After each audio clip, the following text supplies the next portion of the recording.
বাংলাদেশে গণঅভ্যুত্থানের ১ বছর পেরিয়ে গেছে যেমনটা বলছিলাম, এবং অনেকের ধারণা ছিল আওয়ামী লীগ সরকারের পতনের পর আপনি দেশে এসে সশরীরে দলের নেতৃত্ব দেবেন। এবং গত ১ বছরে যে প্রশ্নটা বারবার ঘুরে ফিরে এসেছে এবং এখনো আসছে, যে আপনি এখনো দেশে ফেরেননি কেন? কিছু সঙ্গত কারণে হয়তো আহ, ফিরাটা হয়ে ওঠেনি এখনো। তবে সময় তো চলে এসছে মনে হয়। ইনশাল্লাহ দ্রুতই ফিরে আসব। সেটা কবে আমরা কি জানতে পারি? আহ, দ্রুতই, মনে হয় দ্রুতই ইনশাল্লাহ। নির্বাচনের আগে কি তাহলে আপনি দেশে আসবেন এমন সম্ভাবনা তাহলে বলা যায়? রাজনীতি যখন করি, আমি একজন রাজনৈতিক কর্মী হিসেবে স্বাভাবিক নির্বাচনের সাথে রাজনৈতিক দল রাজনৈতিক কর্মীর একটি ওতপ্রোত সম্পর্ক।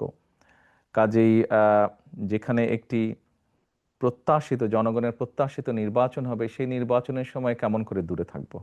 আমি তো, আমার সর্বোচ্চ চেষ্টা থাকবে, ইচ্ছা থাকবে, আগ্রহ থাকবে আহ, সেই প্রত্যাশিত নির্বাচন জনগণ চাইছে, সেই প্রত্যাশিত নির্বাচন যখন অনুষ্ঠিত হবে জনগণের সাথে, জনগণের মাঝেই থাকবো ইনশাল্লাহ।